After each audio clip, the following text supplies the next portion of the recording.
to thank you for joining me today for episode number 4 of Midmo Mama.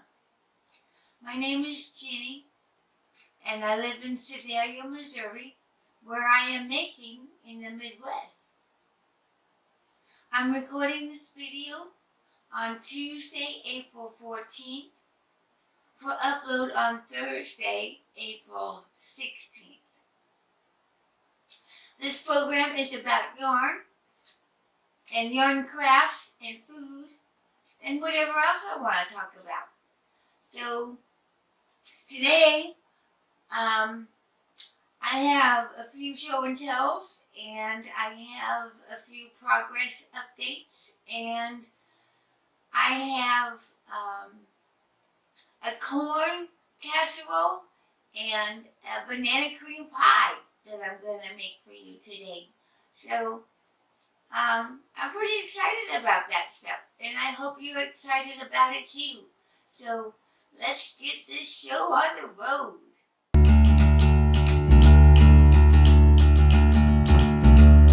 So now it's time for Mama's show and tell.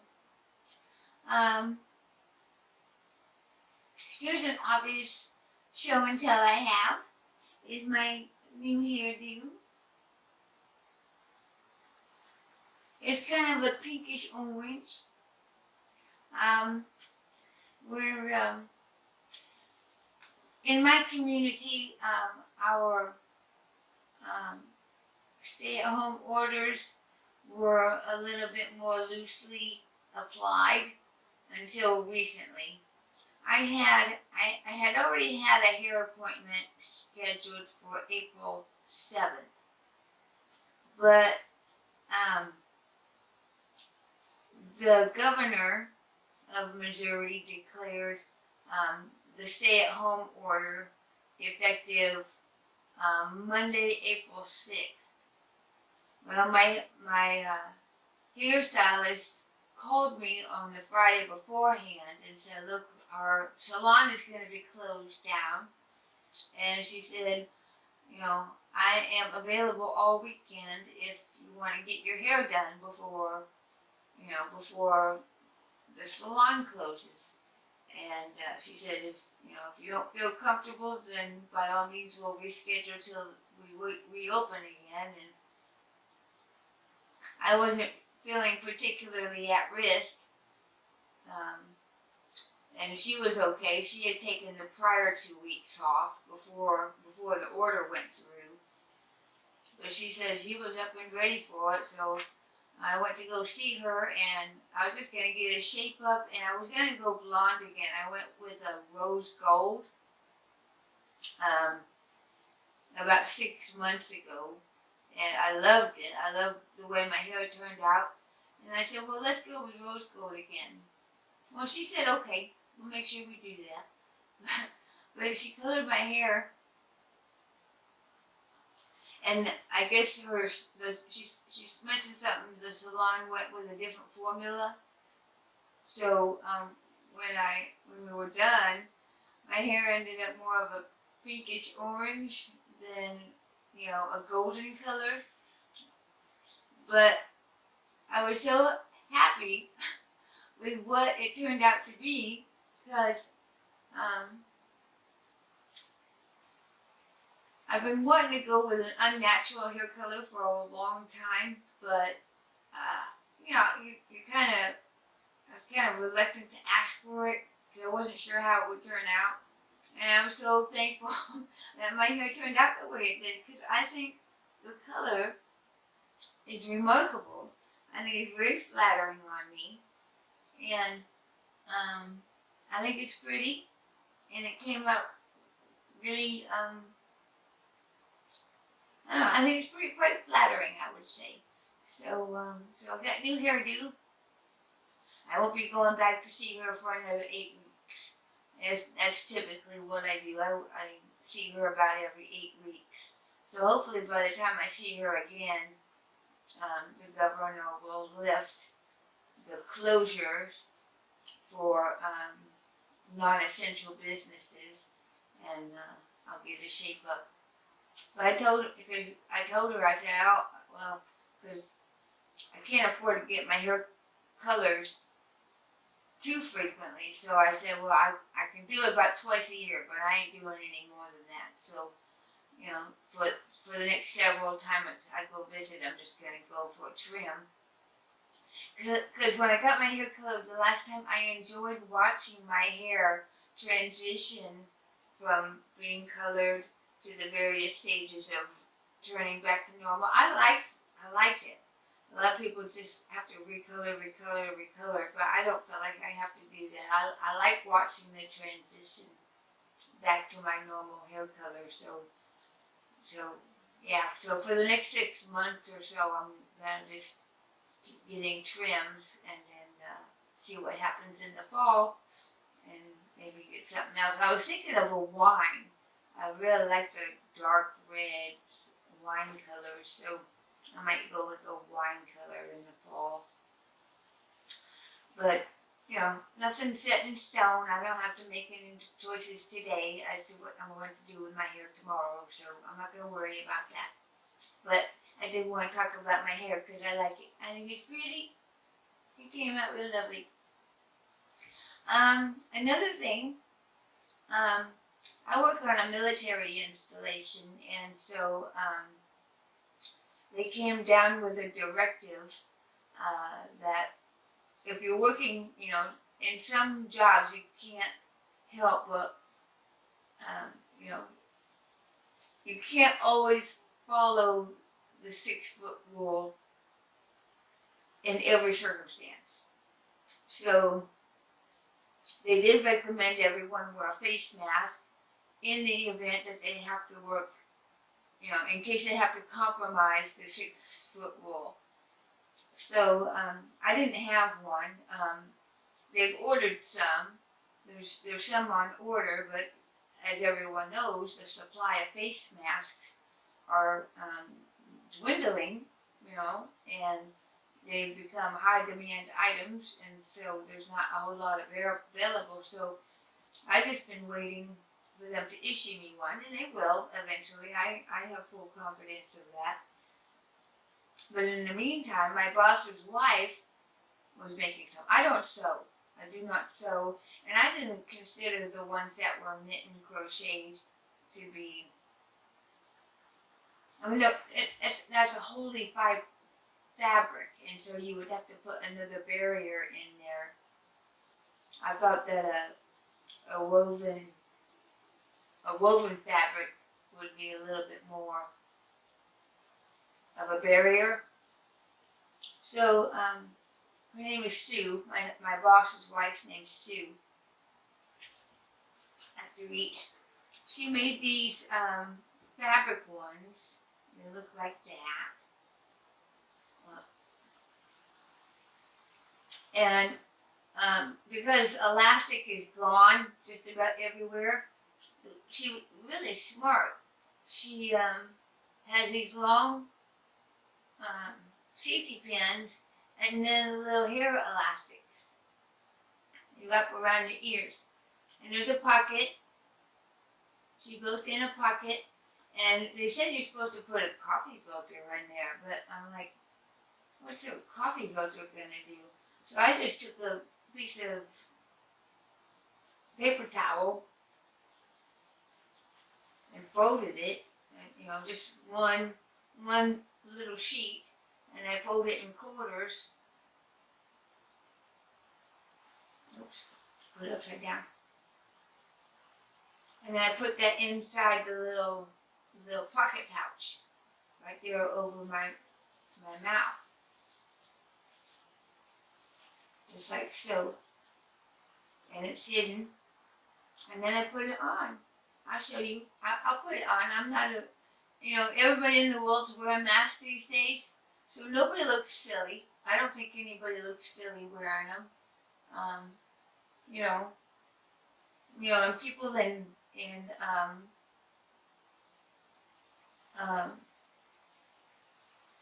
Asian communities, people wear face masks all the time. So, you know, it's not weird.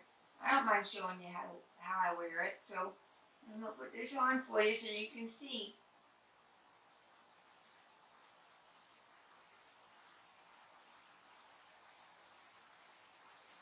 And there I go. It's hooked on both ears. And it's got a nice fit on it. And I'm sure you can hear me. Can you hear me? I keep asking people if they can hear me. Because I feel like it's all muffled and stuff, but it's not that bad. But I wear it while I'm at work. And we can follow the 6-foot rule at my job, but just to give myself some added assurance, I wear this during my shift. My job is only part-time. I work Monday, Tuesday, Thursday, and Friday from 7 a.m. till noon. I used to work full-time, but we were taken over by a different contractor, a different company, and they made my job part-time back in October. So I've only been working my job part-time since then. I have no benefits. I'm really sore about it, but at the same time, I've really enjoyed having the extra time. Because now I have time to do a show. So it had its up points and its bad points. The worst part was that we had to go with my husband's healthcare plan.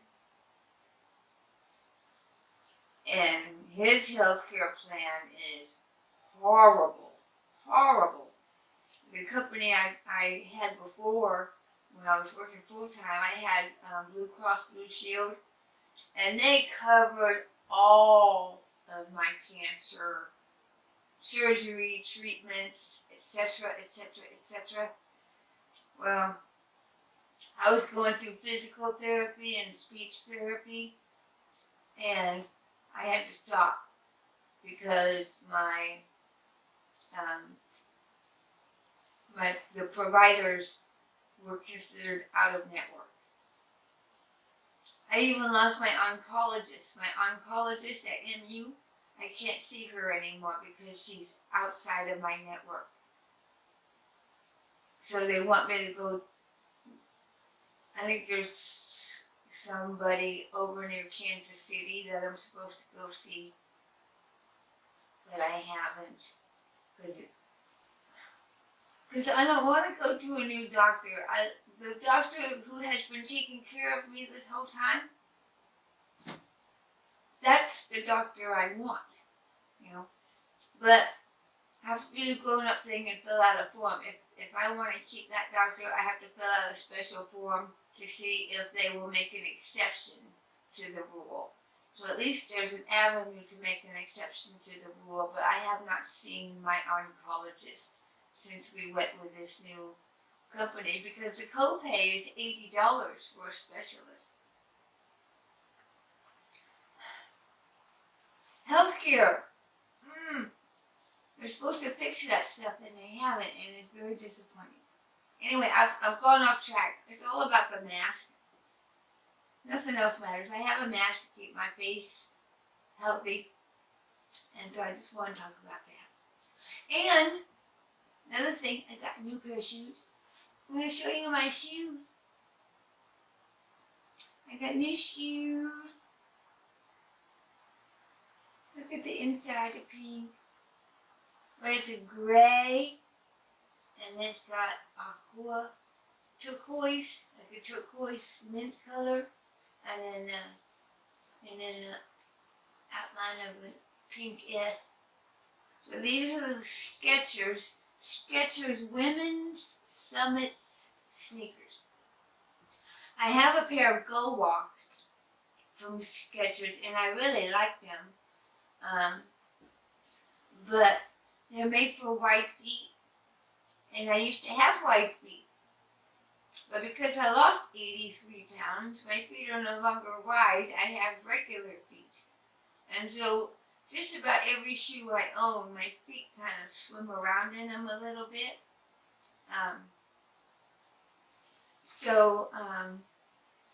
I can't afford to buy an entire wardrobe of new shoes. So I've been getting by on what I have, but my husband was in the market to get a new pair of shoes, and I said, can I get a new pair of shoes too? Because I started walking. I'm ready, I want to get back into walking for exercise, which I had been doing before I got cancer, and I just hadn't felt up to it. But April 1st, I made my choice. I was going to start walking again for exercise, and I've been doing good. But like I said, my shoes, I need a new pair of shoes, and the Skechers Women's Summit sneakers are fabulous. I really, really like them. So that's what I'm wearing on my feet. And there's a variety of different colors you can choose from. I got mine off of Amazon, but you can go anywhere and find them. But I have a link up to them in my show notes to Amazon. Let's see.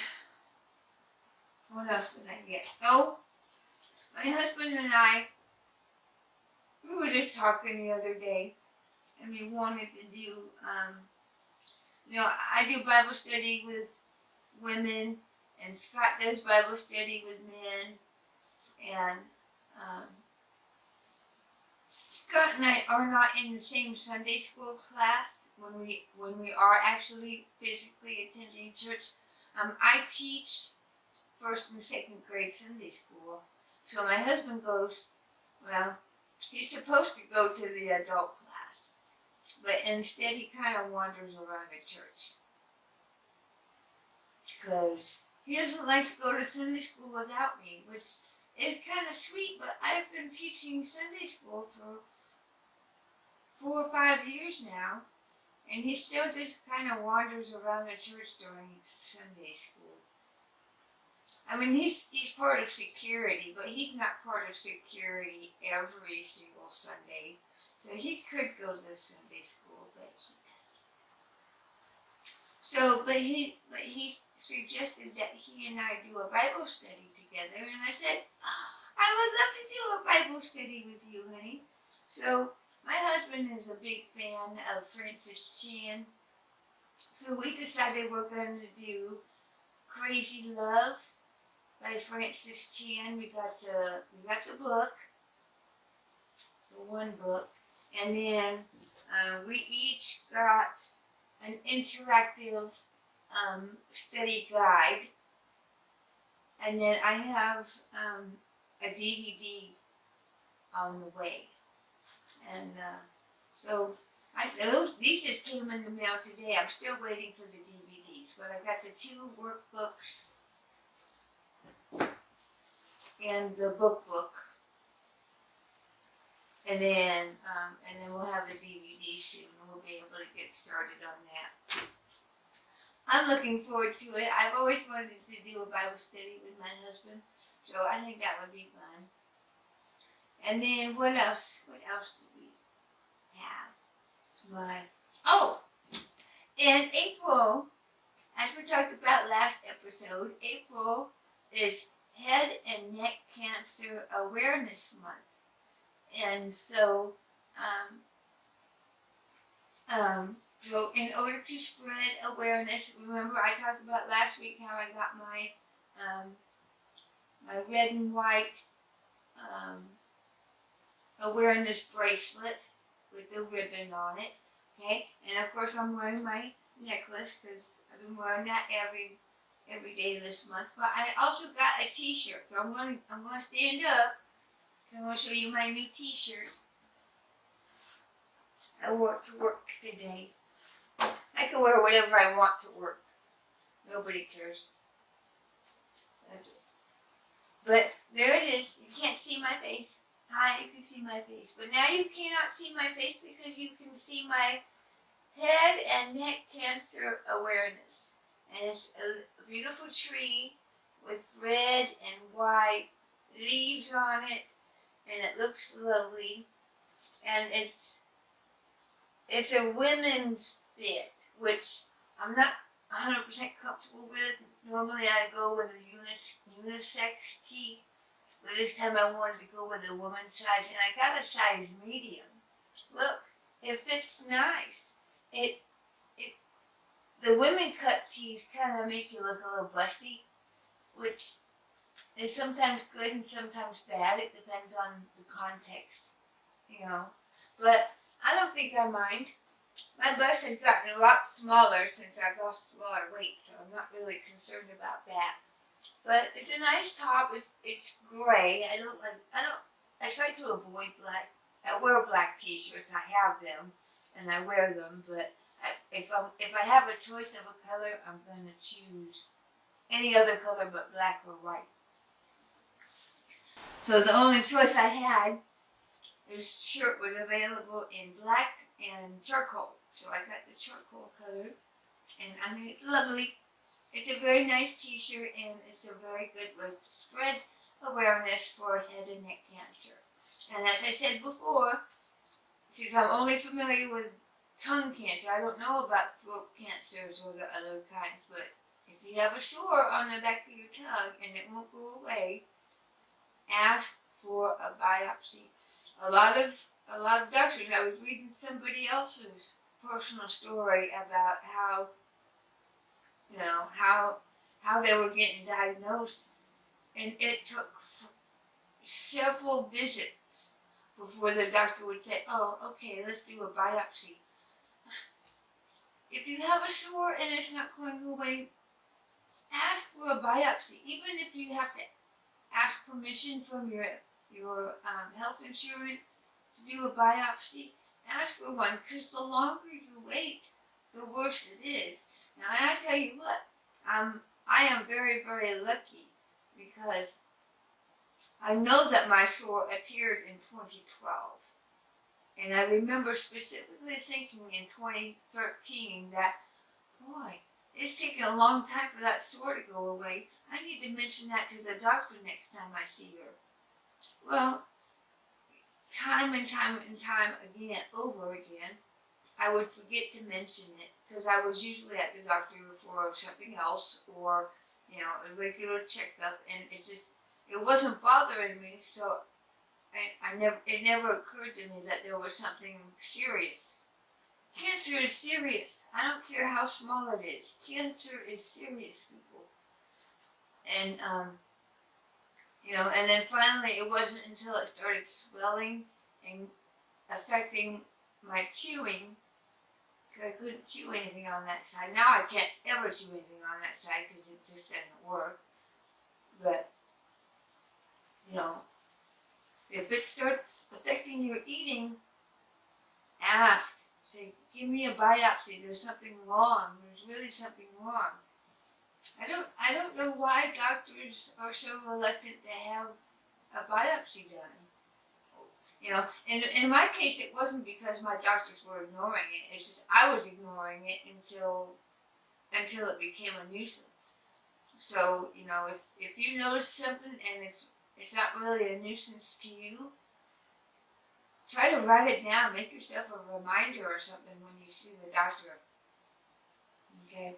So, and anyway, I have talked about cancer ad nauseum in the last several episodes, and so from now on, I'm not going to be all vocal about my cancer, but it's a serious thing, and people don't take it serious, and if you don't take yourself serious, nobody knows to take you serious. So take care of your body, take care of your lumps and your bumps. If you have lumps and bumps places where you shouldn't have lumps and bumps, get a biopsy, have it looked at. The sooner the better. That's all I have to say. Head and neck cancer, the sooner the better. Okay. All right. So that wraps it up for Mama Show and Tell. It's time to move on to the next segment.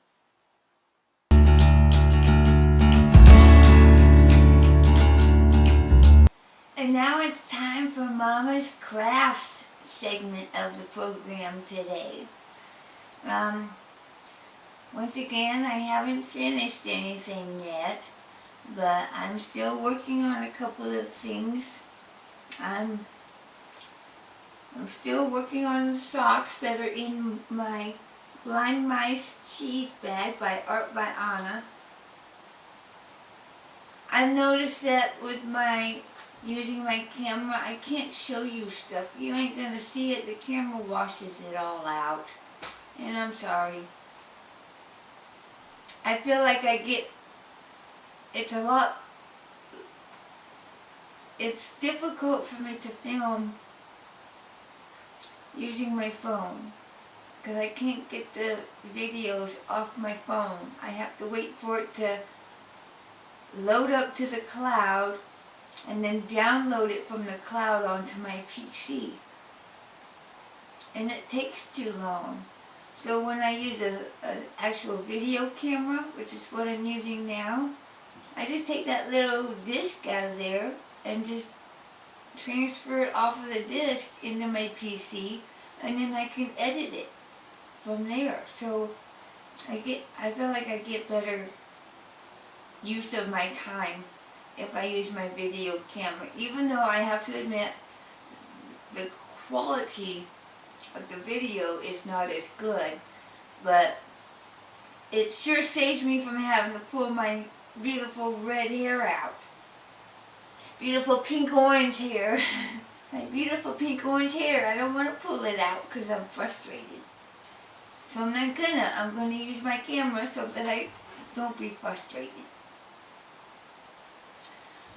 I am still working on my 2-at-once toe-up magic loop socks by the Knit Picks design team. I've made some more progress.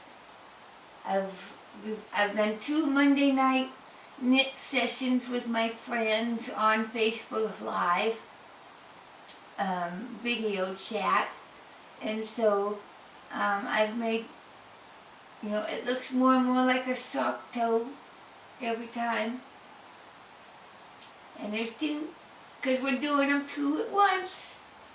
Oh, there they are, right there in the middle. I have a hard time figuring out where to hold it. I can see in the viewfinder, but the camera's over here, and I'm looking over here. No, it's right here. So, those are lovely socks. I don't know how far I am. It looks like to me about 3 inches or so. I didn't bring my sock tool, but those are lovely. And of course I'm using my Knitter's Pride Zing needles, 40-inch circular fixed, to US 1.5, which is a 2.5 millimeter needles. Why? I'm not going to ask why. I don't know. Because US always has to be different, don't they? Why can't we just say 2.5 millimeters everywhere? If the 2.5 millimeter is the standard everywhere else in the world, why do we have to be so ignorant and do 1.5 US? There's not 1.5.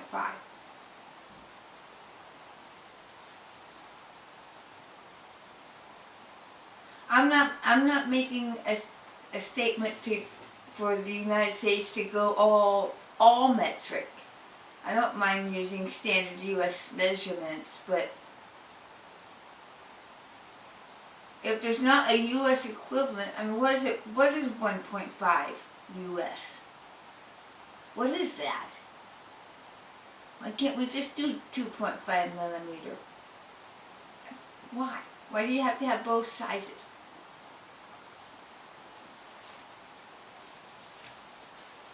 I'm sure there's an answer to the question, and if you have the answer, enlighten me. Put them in the comments down below, and you can share your knowledge with me and educate me, because I don't know. The second project that I'm still working on, I'm making much better progress. I finished 35 rounds. I got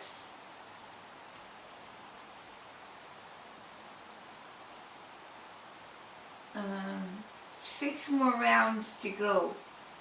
I will have to stand up because this is a huge blanket, but I'm working on Cozy Night Throw by Nicolette Corley Designs. I'm going to stand up and show you. Excuse me. I'm working the ball. I only have 3 skeins left of this, and whatever this is. on there already. So I have really burned through, because I only have 17 skeins, and I only have 3 more balls after this to get 6 more rounds onto my blanket. I hope I have enough. If not, my Hobby Lobby closed down too. It's closed.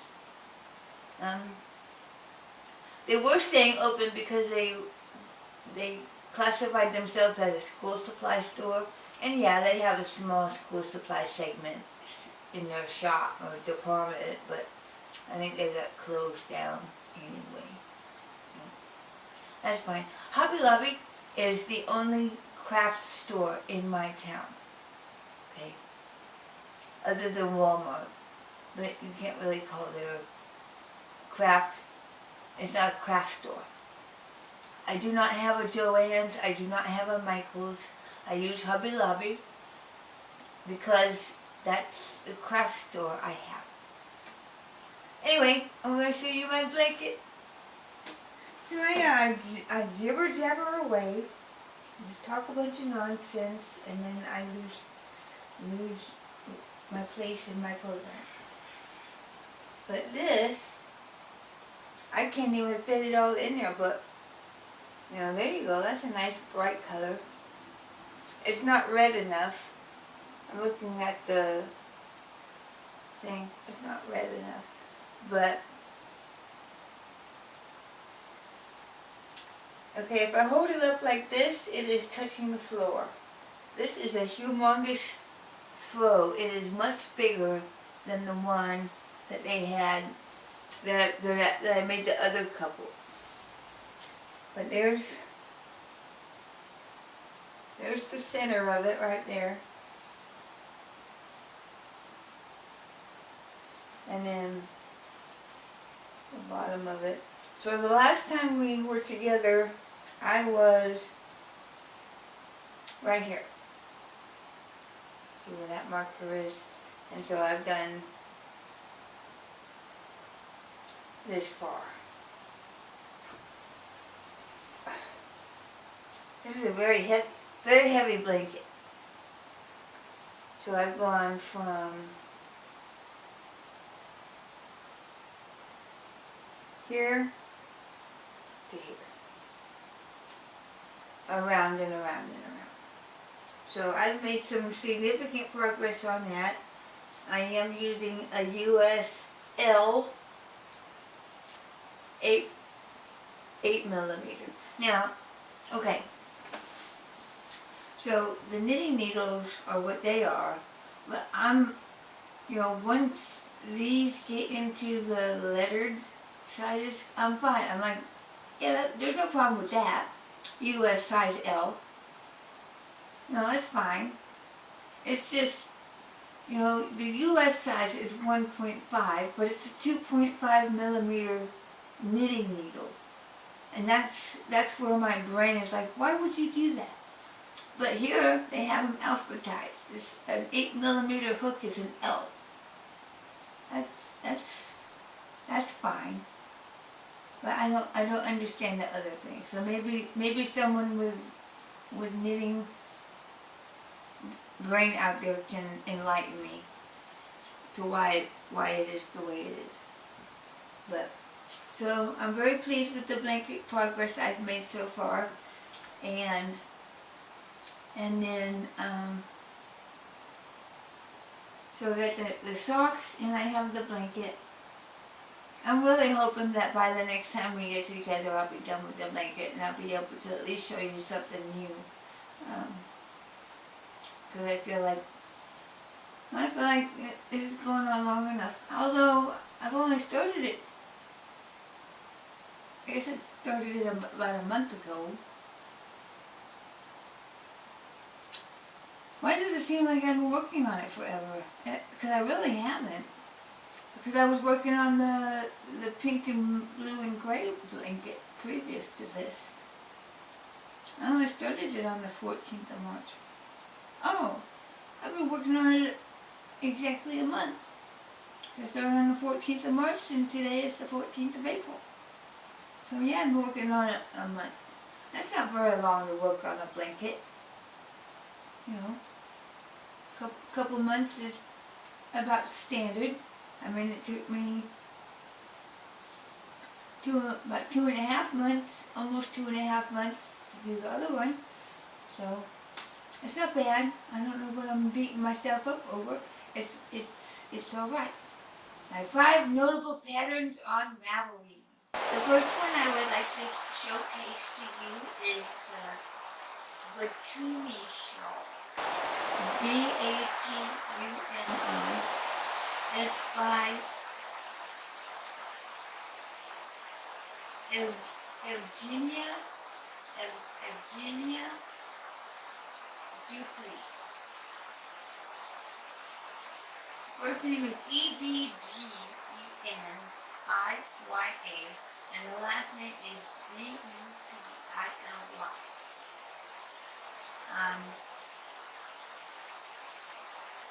It's published in Eddie Knitwear's Ravelry store. It's a knitting pattern. It was published this month in April. Suggested yarn weight is DK, and use needle size US 6 or 4.4 millimeters, just plain 4 millimeters.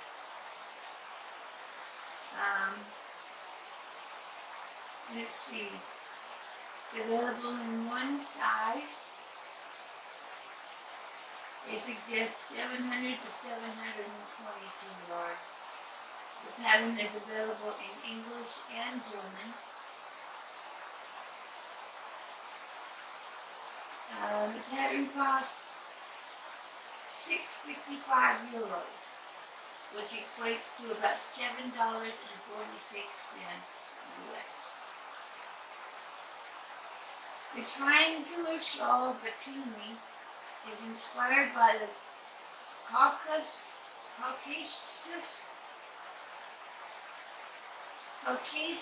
and Georgian city by the Black Sea called Batumi.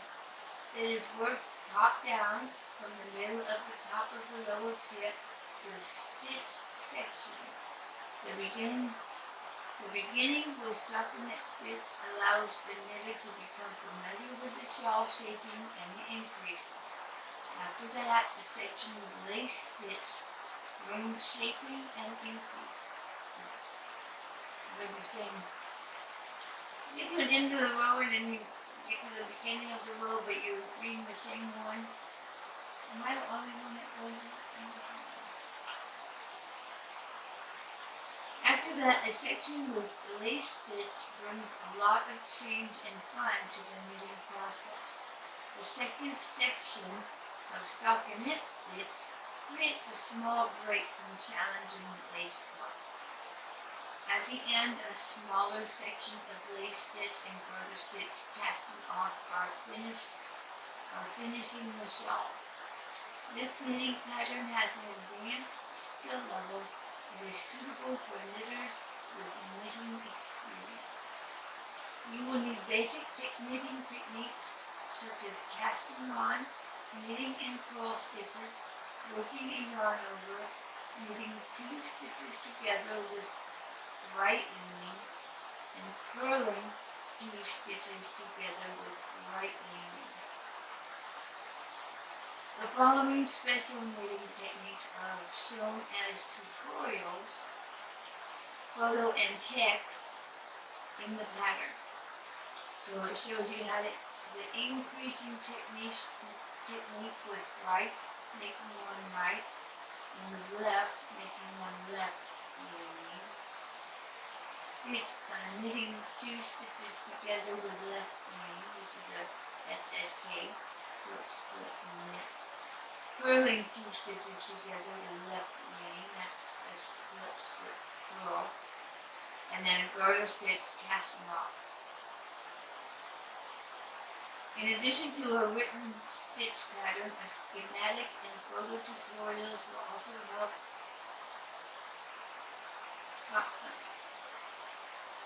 find a chart for the lace stitch section to make the pattern very easy to follow. I loved it. It's very textured. Looks, it's got a lattice texture to it. I think it's lovely. So I just wanted to point that one out to you.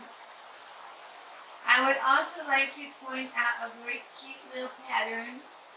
It's called Chick a Peeps by, I always get these names right.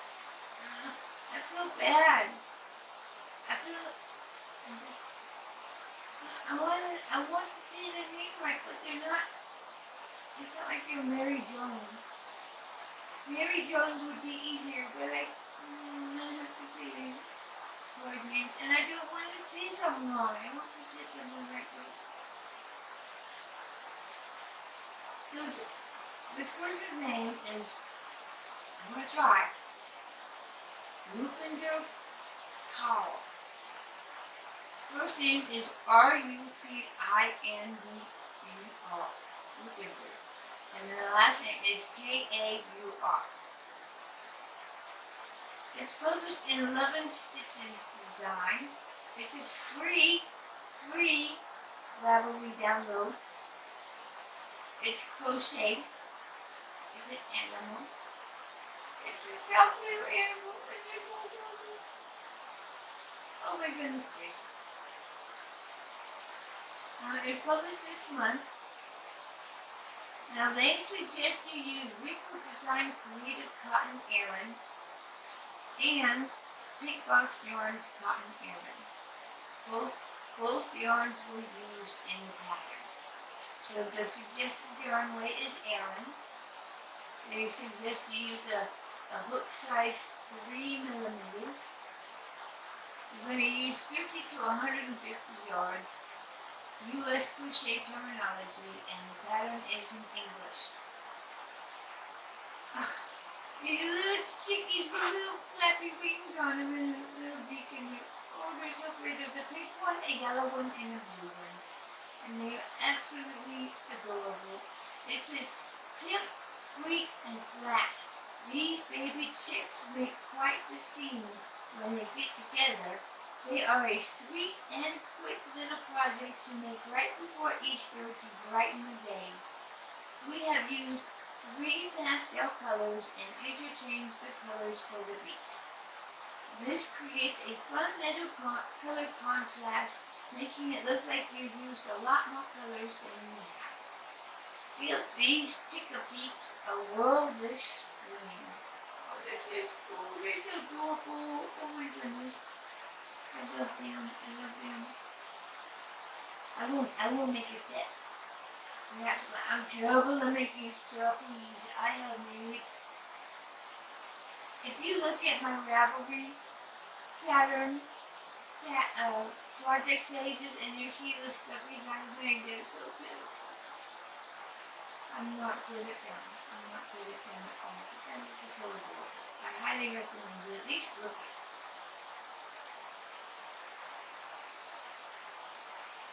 I feel like I'm missing a pattern. I've only talked about 2 so far, haven't I? Yes, I've only talked about 2. I have 5 of them.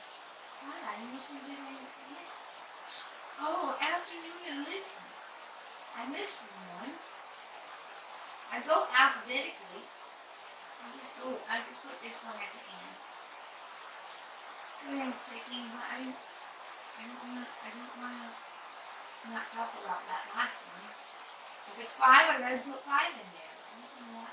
I had it up. I think I clicked on something else wrong.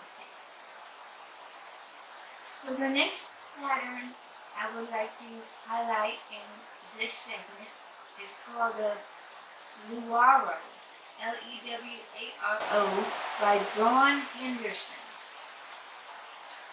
It's published in Wool People 14. It's a knitting pattern. They're socks. It was published this month. They suggest you use Brooklyn Tweed Peary yarn as the fingering. Of course, I'm sure you could use any. This one uses 100% merino. Usually your sock yarns have the nylon in them, but these ones were knitted on 100% merino. Needle size, we're going to use maybe a 1.5 or 2.5 millimeter needles, and a 2 millimeter needles. You're going to need about 250 yards, and it's available in 2 sizes, medium and large, and it's in English. The pattern is $8.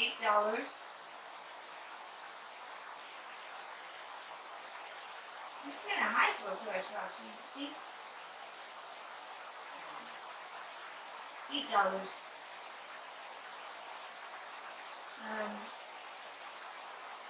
The Luvaro socks have all the nostalgia of a vintage sock pattern with the addition of thoughtful modern details. Designed with wear in mind, the stockinette toe and sturdy heel make these elegant socks just as comfortable to wear as they are compelling to knit. Classic and twisted cables combine in a dynamic interplay of texture and direction, twining their way from cuff to toe. In Peary's solid palette, the design details, both charted and written, leap off the fabric, showcasing every stitch in crisp relief. The stitch patterns used for this accessory include written as well as charted instructions. Very nice socks. I like the cable detail that it had. I like the colors. I like the mustard color and the teal color. I tell you, the yarn sells the pattern every bit as much as the design of the pattern. And you could have the most stunning pattern on the planet, but if you don't select the right kind of yarn, your pattern's going to be lost. I hate to say it, and I'm not even, I don't design patterns, and I hope that doesn't sound pretentious of me, maybe.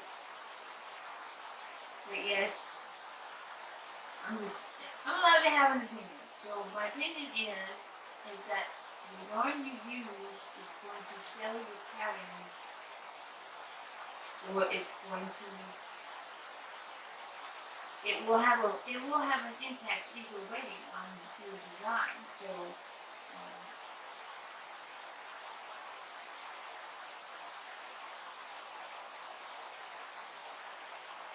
okay, well, I said what I'm going to say on that. You know what? Our community, life in general, has us so afraid to speak our mind about basic little things, and I'm not going to care.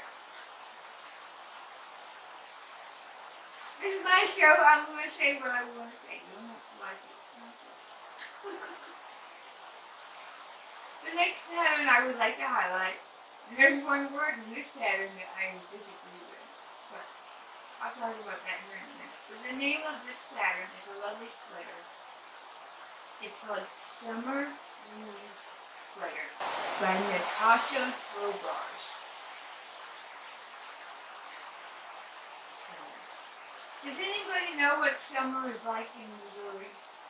You can never put the word sweater and summer in the same sentence for any reason. I don't care what that sweater is made of, whether it be wool or cotton or linen or whatever. I am cold all the time. I mean, I am freezing cold. I will never wear a sweater in Missouri summers. But I digress. This is a beautiful crochet sweater in Free Crochet Magazine issue 3. It is not a Ravelry download. So I'm going to recrochet, and I guess you can buy the magazine or download the magazine. Perhaps it's an e-magazine. I don't know. You might know. But it's crochet. It's a pullover sweater for summer. Where in summer are you gonna wear that sweater? I wanna know.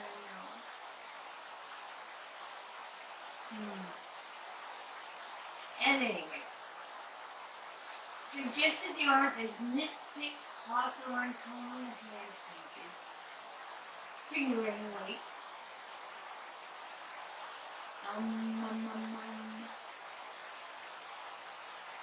You're going to use two different hook sizes. You'll use a 4mm G or a 3.5mm E hook. It's available in 1, 2, 3, 4, 5 sizes. From a 38.5-inch plus to a 49.5-inch plus. U.S. crochet terminology, and it's available in English. Casual elegance radiates from this practical, lightweight sweater, perfectly suited for transitional weather, not summer. A simple shell stitch pattern with subtle texture highlights tonal variations of hand-painted yarn. Summer breeze sweater features seamless top-down raglan construction with elegant neckline shaping, in combination with a short 6-stitch pattern weaving. It allows the crocheter to easily make adjustments with the width and length of the finished piece for a custom fit. It's a beautiful sweater. I like, there's a very slight bell sleeve to it, which I think is very flattering. It's a 3/4 inch, 3/4 length sleeve. But I have to say, I would never wear a sweater in the summertime, even as cold-natured as I am. But it's lovely. I would knit that for fall, winter, and spring. I think that would be a lovely choice. But it's a beautiful sweater. It's crochet, and I highly recommend that you take a look at it. Even if you don't want to make it for the summer, you can make it for any season that you want to, okay? And then finally, I want to highlight a pattern called Afternoon in Lisbon. It's a top by Lisa Hannes, Hannes.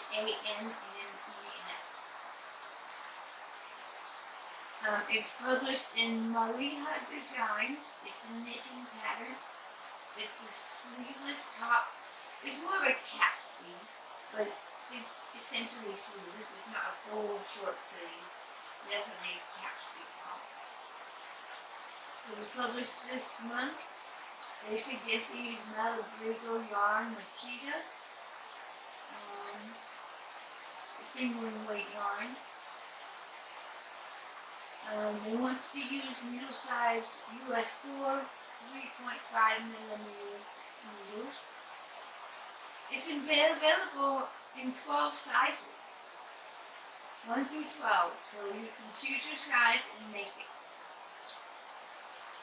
It costs $6 euro, which equates to $6.84 US. Mosaic in the shoulders. This beautiful top features an eye-catching mosaic motif on the shoulders and stripes on the body to create a wonderful summer item in your favorite two colors that you'll love to knit and wear during the warmer months of the year. Afternoon in Lisbon top is a sweater / sleeveless top with a straight body, wide through neck, and drop shoulders.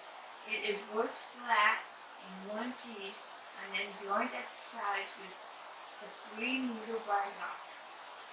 The neck, arm openings, and bottom hem are finished neatly with an eye tool. This design was inspired by its sister pattern, my afternoon enlistment wrap, which plays with the same graphic mosaic motif. Mosaic knitting is an easy color work technique that uses slip stitches in only one color at a time. Easy knitting with fascinating results. Please note that the mosaic colorwork part is provided in chart form only.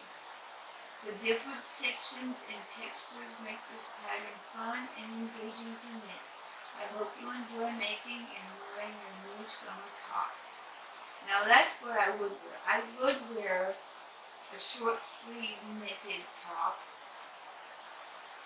It's just a long, even a 3/4 sleeve pullover sweater.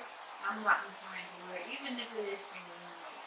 But I would wear something like this in a heartbeat. It's absolutely lovely. And I guess I'm just drawn to mosaic. I guess it's color work that I'm drawn to. I want interesting color. And I guess mosaic is really fitting the bill for me, because I've been highlighting mosaic knitting and crochet a lot in my recent episodes. So if you enjoyed that, I do highly recommend that you check that out. And that wraps it up for my top 5 recommended patterns on Ravelry. So let's move on to the next segment.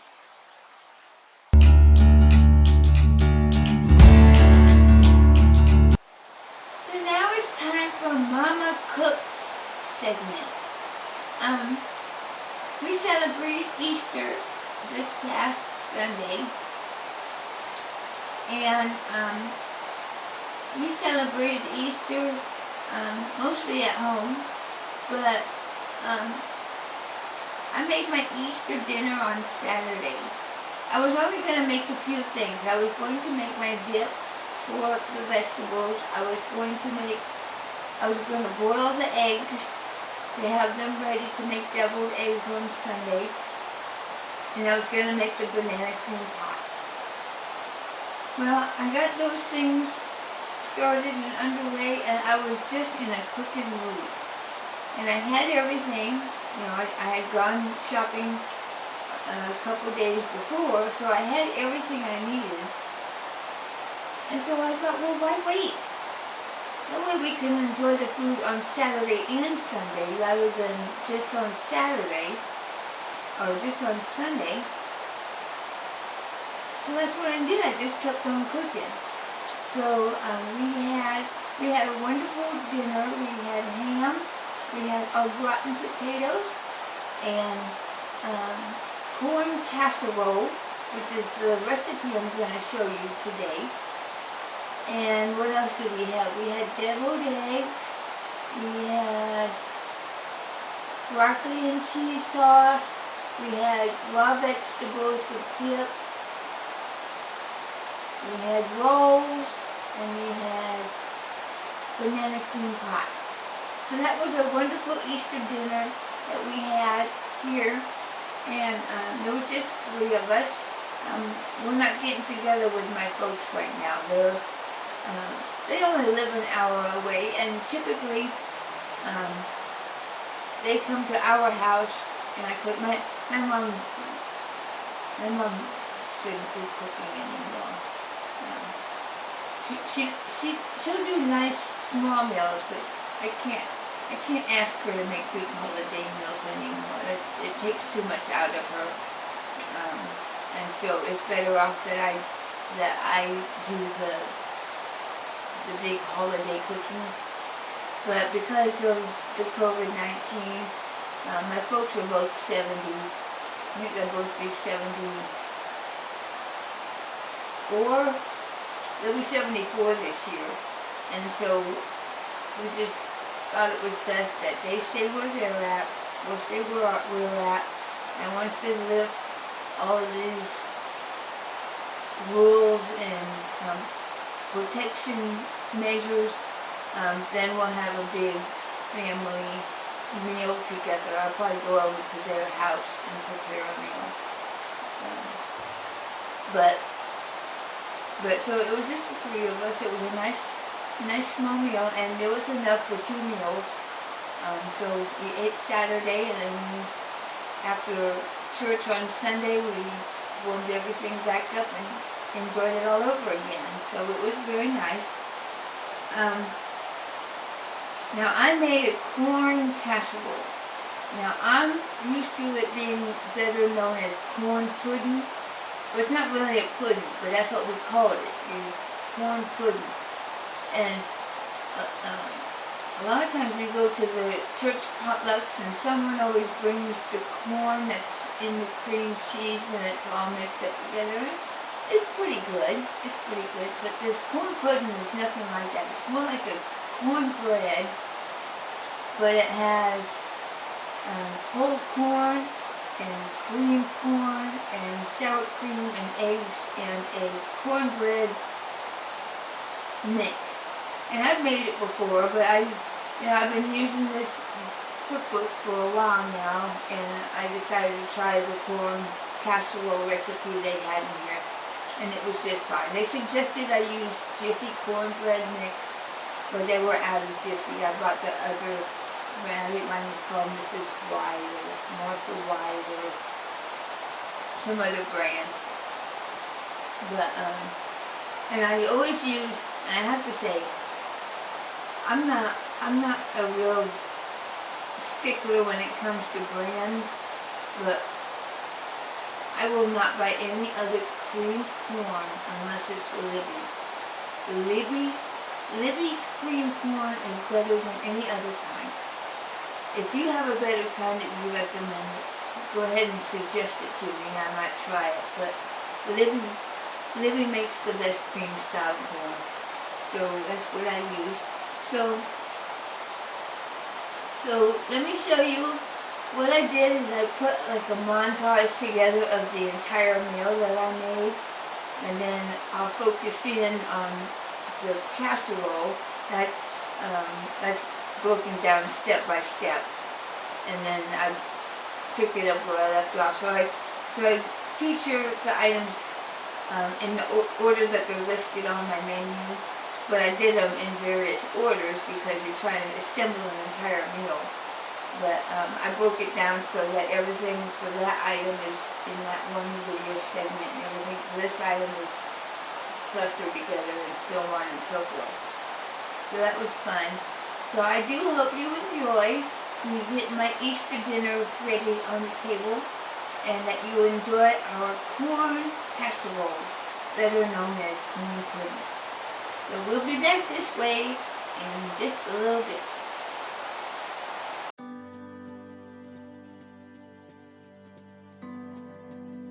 So I am using a farmland ham.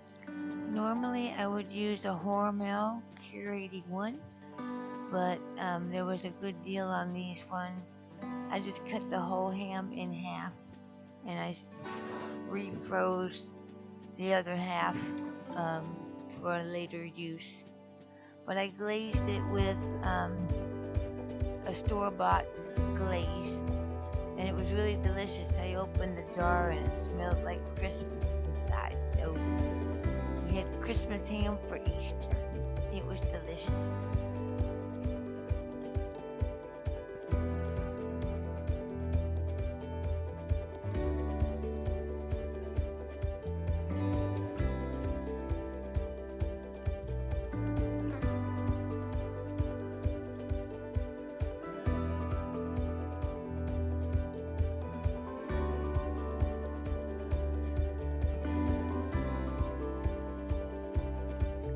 I must have baked it for probably about an hour and a half.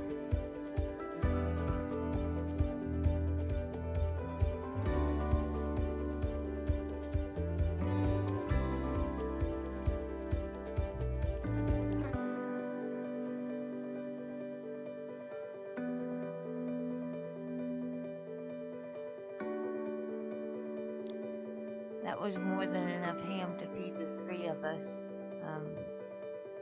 But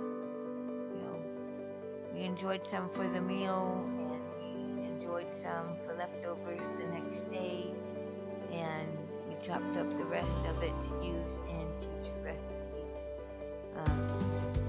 for leftovers, omelets, and things like that.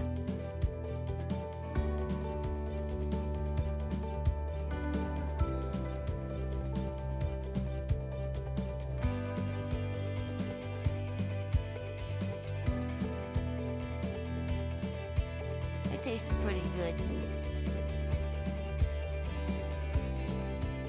And it sure is pretty on the table, isn't it? We also had our gratin potatoes. We just used the regular box mix that you would find at the store. I'm not a real big fan of potatoes anymore. They just don't taste the way they used to. But my husband and my daughter really enjoy them. Here we have the corn casserole. You're going to use a can of whole kernel sweet corn, some cream style corn, 2 eggs, a stick of butter, 8-ounce sour cream, and a 7.5 package of corn muffin mix. And it's real simple. You want to melt your butter beforehand. So there it is melted. And in your bowl, you're going to drain off that corn in the can, the whole kernel corn. You're going to drain that, and then you're going to put it in your bowl. And then you want to add your can of cream style corn. As I mentioned before, I prefer Libby cream style corn. You can use whatever you like, but Libby is my favorite. Sorry, my arm is in the way stirring. I tried a different angle this time. It was good and not so good. There's the sour cream. It's an 8-ounce carton.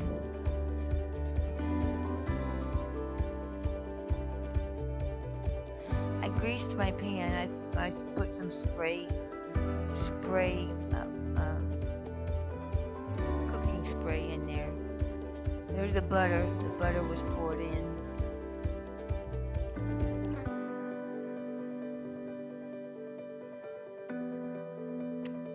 And then now you want to put in your cornbread mix.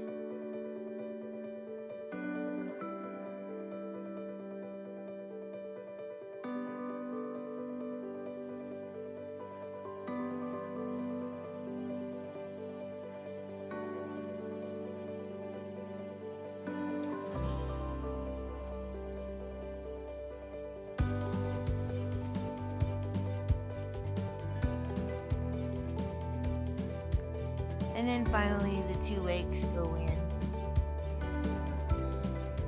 Make sure everything good is stirred up and mixed up real good.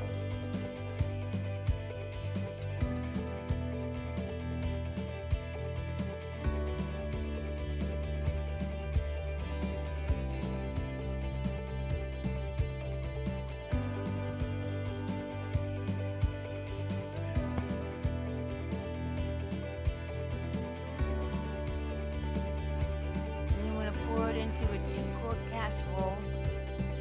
You can use a round pan or a square pan, whatever kind of pan you want to use, as long as it's about 2 quarts. And you put that in your oven, bake it with your ham. The recipe calls for 350 degrees for 45 minutes, or 350 degrees for an hour. But I baked mine at 375 for 45 minutes.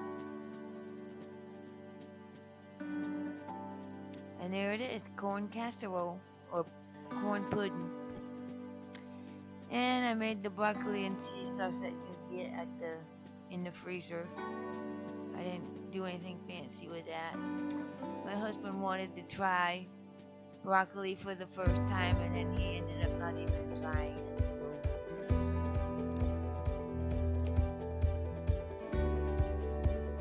Audrey and I ate the broccoli.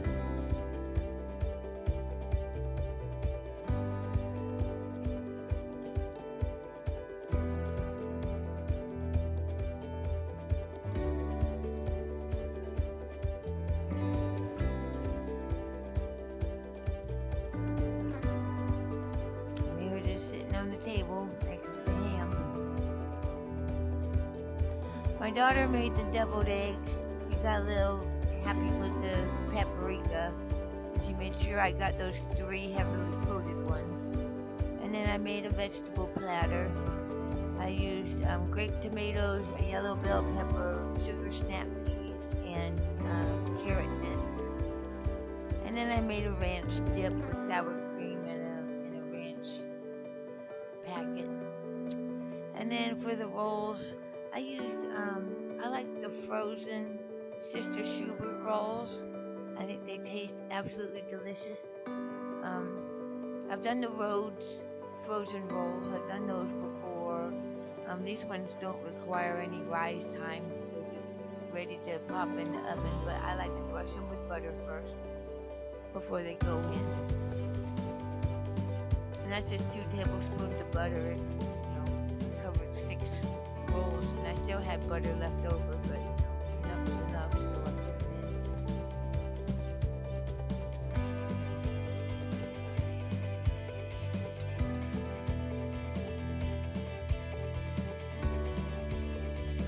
And then here they come out of the oven, nice and golden brown.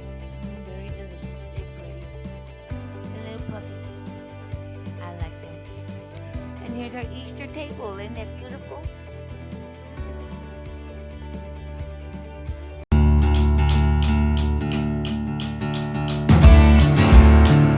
And now it's time for Mama Bakes segment of the program.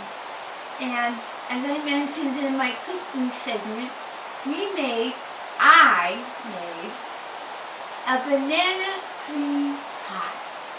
I love cream pie. Cream pie is my favorite kind of pie on the whole planet. Whether it be banana cream pie, or chocolate cream pie, or coconut cream pie. I love cream pie. I love it. It's so delicious and creamy, and it's so soft. It's easy for me to chew, and there's not little bits of nuts in them or anything. I like a nice smooth cream. Now I have a from scratch recipe that I could have used, that I usually make the coconut cream pie with, but with everything going on, I felt like keeping it just a little bit more simple. So rather than making the custard from scratch, I bought the Jell-O Cook and Serve pudding. The Cook and Serve pudding is a lot better than the instant puddings. So if I'm going to make a pie, I am more inclined to use the Cook and Serve. You can do whatever you want, whatever makes you happy. If you want to use instant pudding for your pie, you go right ahead. I always use vanilla pudding with my banana cream pie because I don't like the artificial banana flavor in banana pudding. So I always use vanilla pudding with my bananas. And bananas have a strong enough flavor that it's not lost in the vanilla. You can taste it. It comes out really delicious. And I did make my own whipped cream rather than buying a can or getting Cool Whip. For a cream pie, I actually make whipped cream. So you get and it's really simple to make. I don't know why I don't make it every single time I use whipped cream, because it's good. But I get a little half pint of heavy whipping cream, and then I use a 1/4 cup of sugar and 2 teaspoons of vanilla. And that's all it is. And then you get your hand mixer and you beat it until it's firm, and then you spread it all over your pie. So yeah, there's no reason not to use homemade whipping cream. But then at the same time, some of you are probably thinking, well, if you're going to use Cook and Serve pudding, why don't you just make your custard from scratch? Because it's essentially the same thing. I don't know. It's just the way I did it this time. One of these days I'll show you how I make my pudding custard for the cream pie. But this time I didn't feel obligated to do it. So here we are. I'm making you a banana cream pie, and I didn't use a cookbook. This is just my own brain, knowing what to put together to make it work. So, but I did write up the recipe that I used, how I made it, and it'll be in my show notes. So look out for that. So here I am making banana cream pie. Enjoy. I used the prepared refrigerated pie crust for my pie. You just bring it to room temperature for about 15 or 20 minutes, and then you unroll it and put it in your pie plate. You try to pour them into the pan. They used to make them big enough to be able to fold it over and make a beautiful edge on it. But they give you just barely enough now to just barely line the pan, which I was never a fancy edge maker anyway. But because this is a cream pie, you want to bake the crust ahead of time. So you're gonna lay it in your pan and then prick it with a fork a zillion times.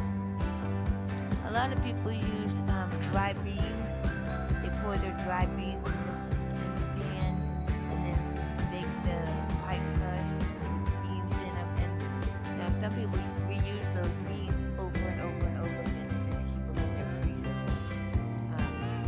and just get them out every time they make a pre-baked pie shell. I just poke it with a fork, and yeah, mine still bubbles up here and there, but I don't care. It can puff up just a little bit. I don't have a problem with that. But those holes in there, and that minimizes the puffing on the pie crust. But I do wish the manufactured pie crust people would give you just a little bit extra crust so that you can get a nice edge. For years I've only just done the fork around the edge because you just can't do anything else with it. And then you just bake your pie shell for about 12 minutes. That's what I do. 12 minutes and it comes out beautifully golden. And then you want to let your pie crust cool completely before you put any custard in it whatsoever. You just want to let it cool. I just set it over there in the corner for the remainder of the day until I was ready to dump my pie. So with your saucepan, you want 4 cups of milk and 2 of those small packages of Cook and Serve vanilla flavored pudding. And you're going to whisk it together till it's smooth, and then you're going to stir it with a wooden spoon, making sure you're scraping the bottom of your pan the whole time because you don't want that pudding to scorch. I don't know why that infrared turned purple. It's always red, but for that whatever reason. And then you want to pour your pudding into a shallow dish. You have to let that cool completely before you can't dump it over your bananas, otherwise it'll turn your bananas quite brown. So you have to put it in a casserole. I put it in something shallow so that it'll chill faster. And then you want the plastic wrap to come directly in contact with the pudding because that helps reduce the skin from forming on the pudding. Now I had big fat bananas, so I only needed about 2 bananas to line the bottom of my pan with. Most of the time I usually use about 3. But you just want to slice them really thin. You don't want them super paper thin. You want them, you want them to be reasonably thin. Now this is after your crust is completely cool and after your like to line up my bananas around the edge. This gives you an extra banana or two per slice of pie. Put them around there, and then you want to line them around the bottom of your pie. And I just put them on there, and then whatever bananas you have remaining. After I put the custard down, I'll put the remaining slices on top of the custard, because you're going to cover the entire custard with the whipped cream.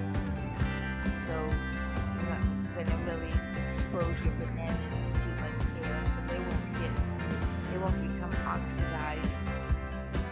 They'll be covered by the whipped cream.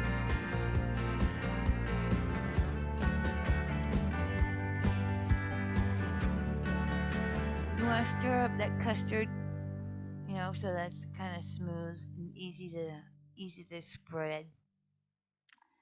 And you want to spoon it over top of the bananas that are in the pie.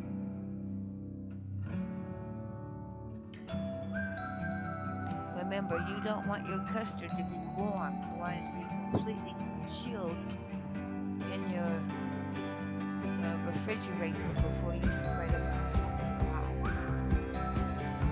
You don't want your bananas to turn brown inside the pie.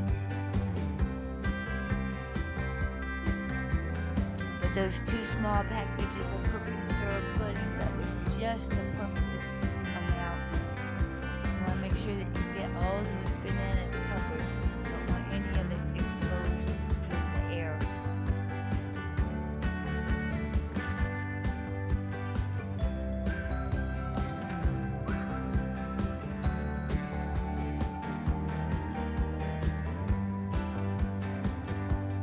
And then, like I said, I took the remaining bananas and arranged them on the top. I completely covered the bananas with the whipped cream. And like I said, my pie only required 2 bananas because these were really big bananas. Most of the time, I have to use three bananas. They're small. Just good sized bananas.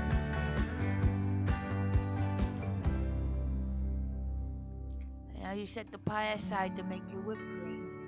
Now I had put my mixing bowl in the freezer prior to getting started on the whipped cream.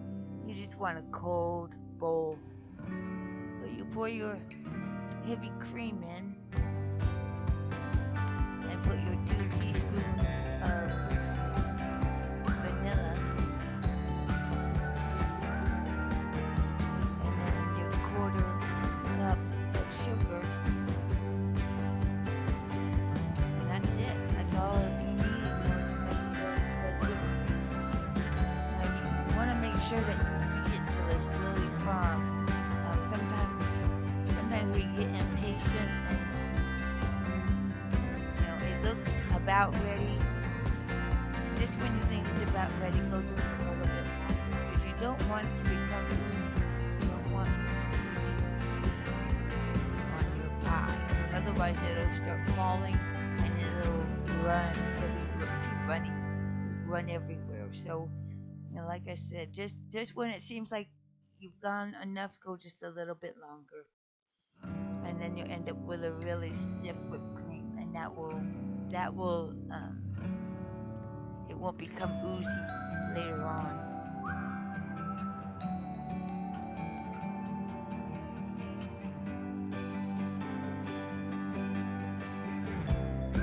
And then you just pour that over your pie and spread it around. You want to make sure you cover those banana slices that you put there.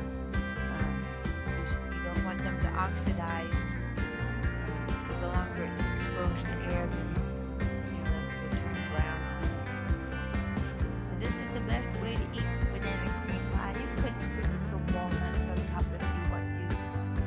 You could garnish it with a slice or 2 of banana, but I don't, because we don't eat it all in one sitting. So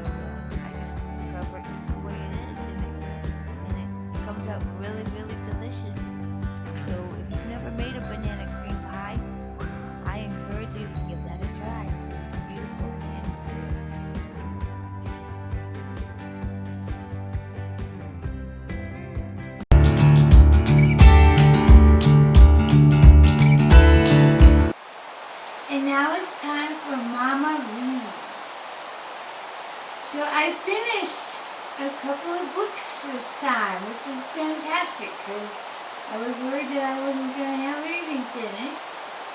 But I have finished The Scarlet Thread by Francine Rivers. I enjoyed that book. It was two different stories in one. It talked about an ancestor that was of the leading lady, and so that was a good story. I enjoyed both the old-timey story, and I enjoyed the modern stories that it told. And it had a pretty good message, and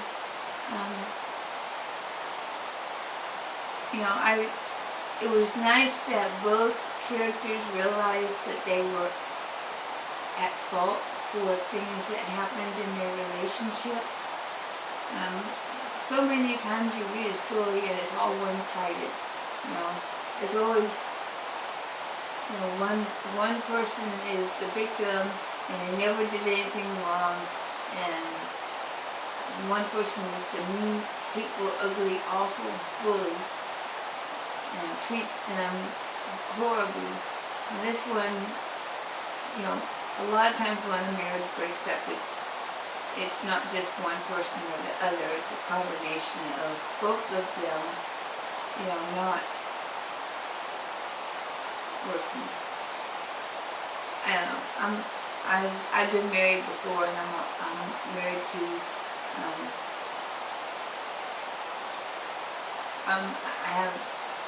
I'm married twice. So and it's not, you know, it's not always one person's fault over another. Sometimes it's a combination of things that go wrong. So it was a realistic story, I think. But it had an uplifting ending, so that was good. Also, we finished Open Your Bible, God's Word is for You and for Now, by Rachel Myers and Amanda Bible Williams. This doesn't have autofocus on it. Here's that. And we finished it. I really enjoyed it. I've studied the Bible through quite a bit, but there's some very valuable lessons in here, segments that I found that were very helpful for me, and I know that the women that I studied this with got a lot out of it as well. We didn't get together in person the last time. Last Wednesday we didn't. All of everything was just, the security and all of that was just ramping up, and I didn't feel comfortable getting together, so we got together. I heard about that Zoom wasn't a very safe platform to use, and I would have used Facebook live chat, but one of the women in our group doesn't do Facebook at all, and I didn't want to use that. So I got a free trial for a platform called GoToMeeting, and it's more or less for businesses and stuff, but they had a free trial, and so I just signed up for the free trial, and we met that way. It wasn't ideal, but under the circumstances, it was probably for the best. But it was nice to be wrapping that up. We'll start another thing next Wednesday. And since my trial was for 2 weeks, that program, I should be on the last day that I can use it by Wednesday. So hopefully we'll be able to use that one more time. And then by that time, hopefully all the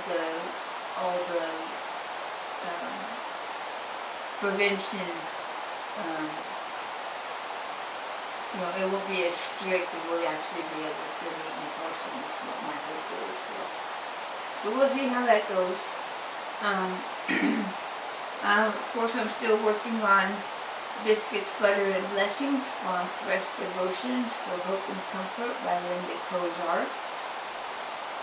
I am still reading The Rainbow by D.H. Lawrence on my Kindle.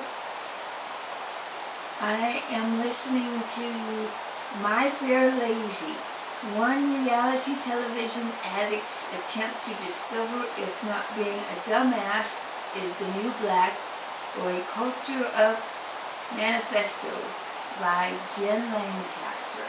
I've read a lot of Jen Lancaster's books on audio, and they're just memoirs. They're memoirs. She wrote one novel that I really enjoy, but she mostly writes memoirs, and they're really snarky and they're really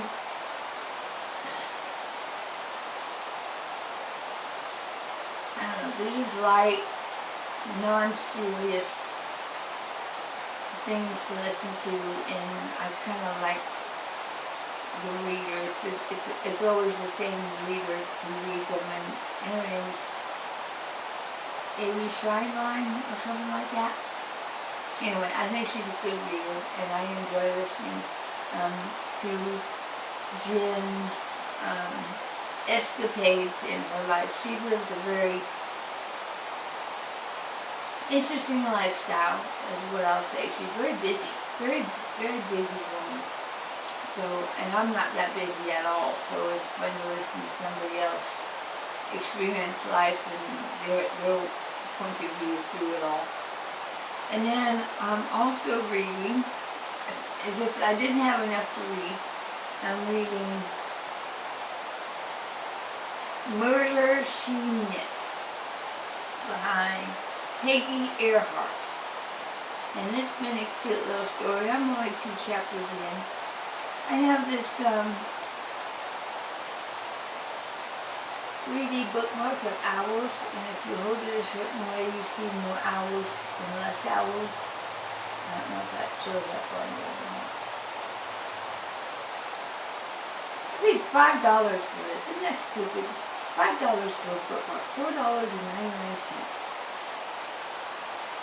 It's a Royce bookmark of owls by artgames.com. How would you buy a bookmark for $5? I don't know. I would. Apparently I did. Well, I'm reading that book. I'm only 2 chapters in. And it's just a little cozy mystery. It's called a Knit and Nibble Mystery, #1. I bought the 3 of them. I think there's a few more than that. But I've read, this is the first one in the series, and I have 2 more upstairs. I like a cozy mystery. I love romance, but cozy mysteries are fun because it gets me off of the romance. It's something different. It's murder. It's just entertaining, that's all. And then, what else am I reading? That's it. That's all I'm reading right now. So let's move on to the next segment.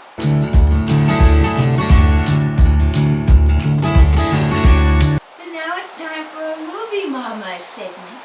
And I have watched 4 movies since the last time we were together. I watched a movie called Sunrise in Heaven. It's a 2019 film with Katie Cohen, Travis Burns, and Corbin Burnson. I watched I'll See You in My Dreams, 2015, with Blythe Danner, Martin Starr, and Sam Elliott. I saw Chains in the Air from 2018. It was with Rachel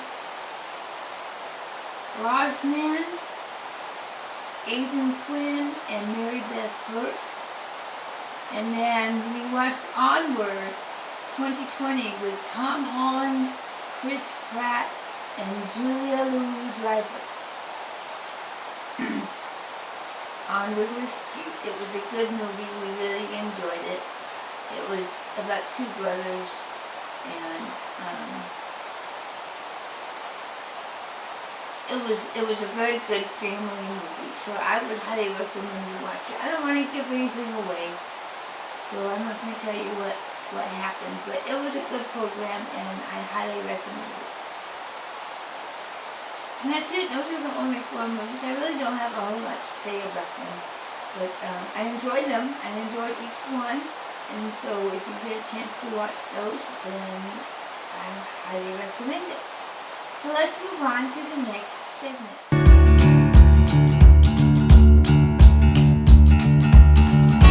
So now we're on to Miscellaneous Mama. What am I going to talk about in this segment? So the last episode, I talked about my inspiration for starting a YouTube channel. And now I want to tell you some of the YouTube channels that I watch. So I'm just going in alphabetical order. I watch 13 different YouTubes. They all come out at different times. Some publish things more frequently than others. And just whenever they have something new, I try to watch it as soon as I can. The first one I watch is Audrey Grace. That's a podcast by my daughter. She does cleaning and organization motivation videos. So I've been watching her since January. That's when she kicked off her program.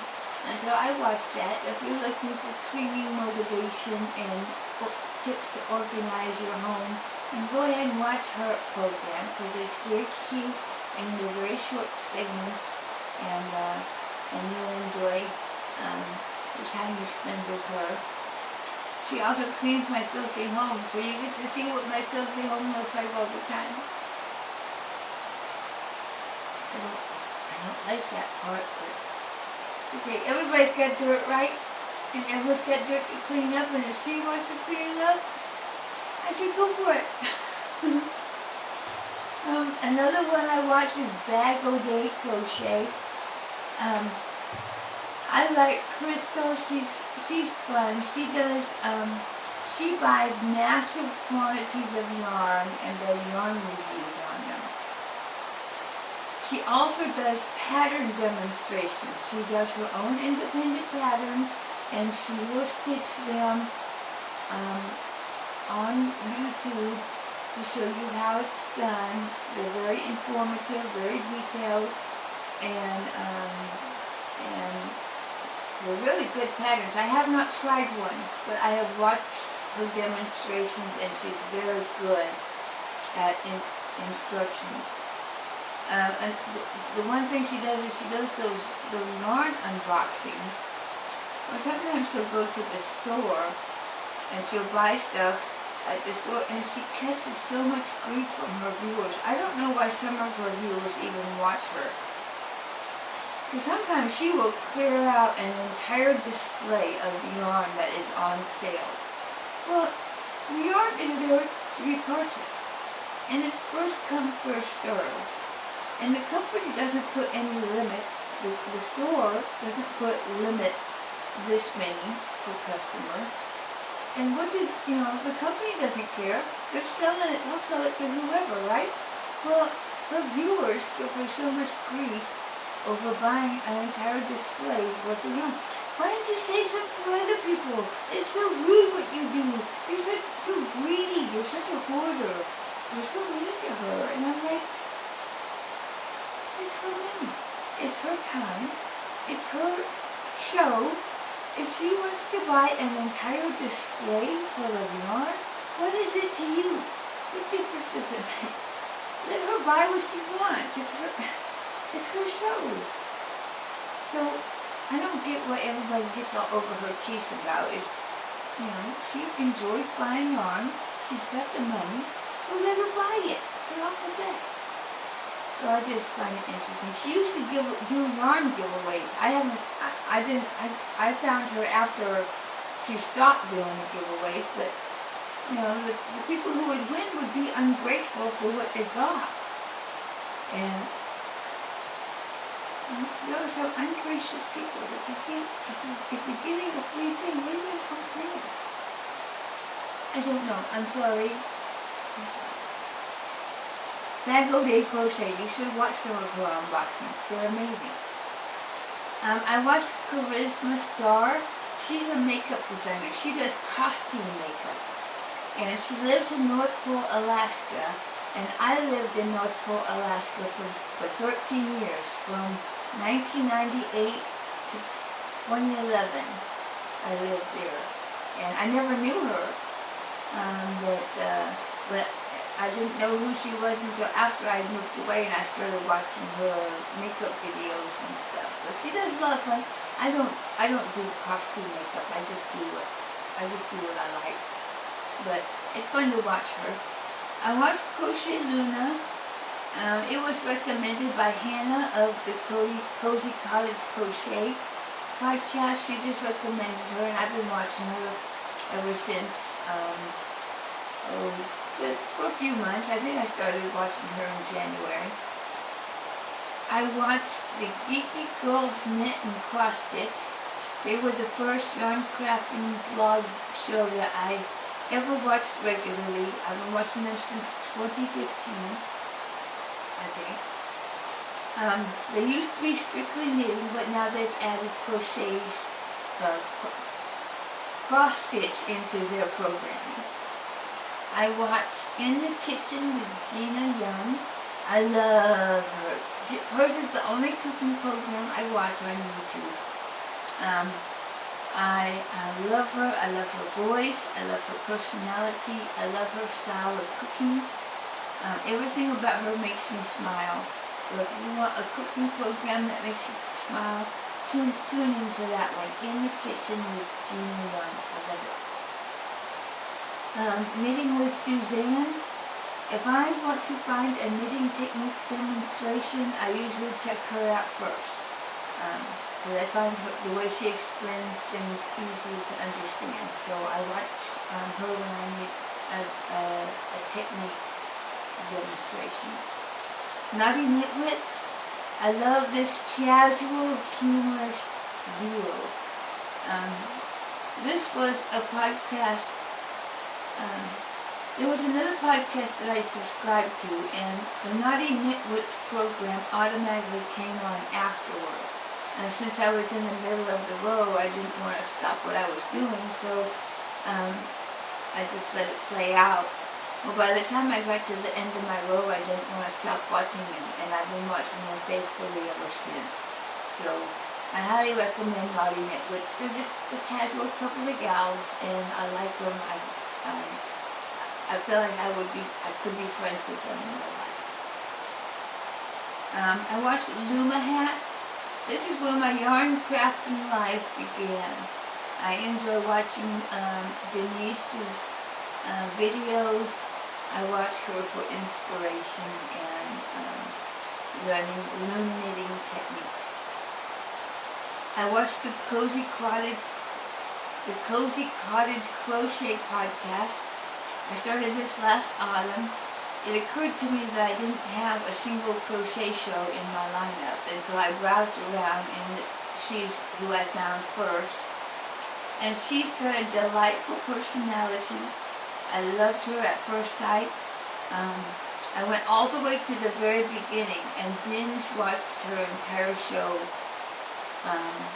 last autumn. So I've been watching her and I enjoy it.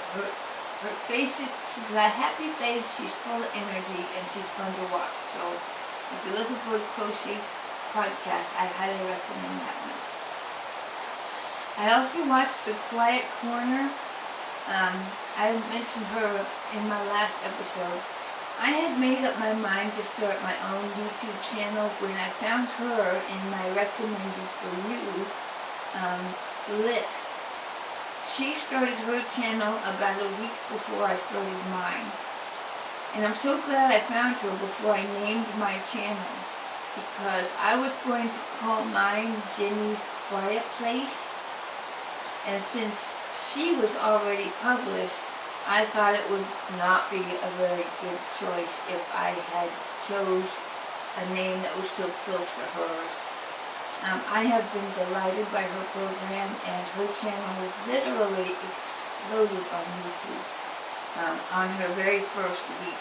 So I'm very happy for her success, and I would watch her I'll watch her program faithfully now, because I feel like, even though I don't know her, and there's no way she knows who I am, I support her because I feel like because we started at the same time, I feel like we're like sisters. I know that's dumb, I know, and she's at a much higher level than what I am. She's like very classy and very poised and elegant, and I'm just real more mainstream, I think, and not fancy at all. But I love her. I think she's a wonderful show. And then there's two others I watched. I watched Teresa Renee's 360, and I only just recently discovered this channel. She's not a crafter, she's a bargain shopper. And she's probably a little older than I am. I'm 47, and I'd say she's probably somewhere in her 50s. But she does very informative shopping reviews. She does a shopping show. And I like her product reviews. She's a little bit stiff in her presentation, and she's kind of quirky, but I think that just adds to her charm and her likability.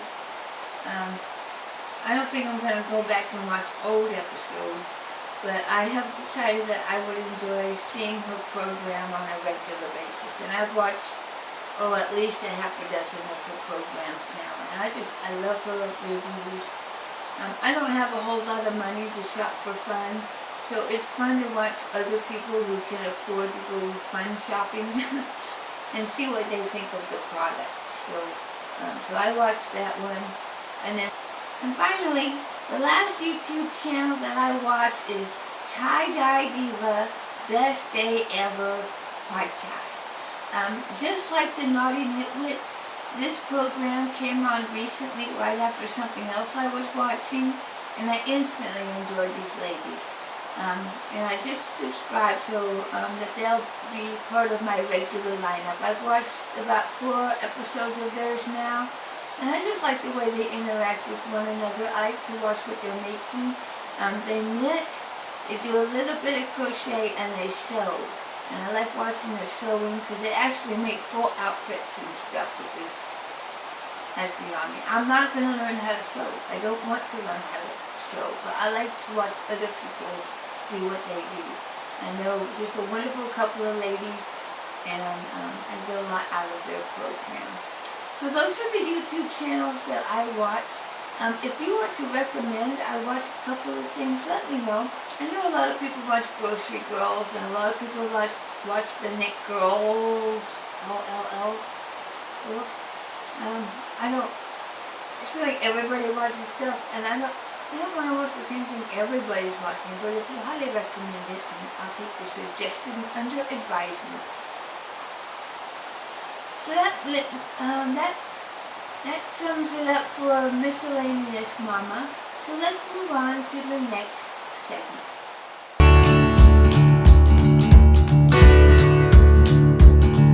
So now we made it to the Mama is Done portion of our episode today. I want to thank you for spending this time with me. I know that watching my program is a choice, and so I am glad that you have given me a slice of your valuable time. If you enjoyed what you saw today, please click subscribe. That will just make it easier for you to find me next time. Episodes are posted on the first and third Thursday of every month. If you want to ask me any questions, you can ask me a question down below in the comments, or you can contact me via email at midmomama2@gmail.com. I can be found on Instagram, at MidmoMama1. I can be found on Ravelry as JenniFerReals. And until next time, may God bless you. I'll see you later. Bye.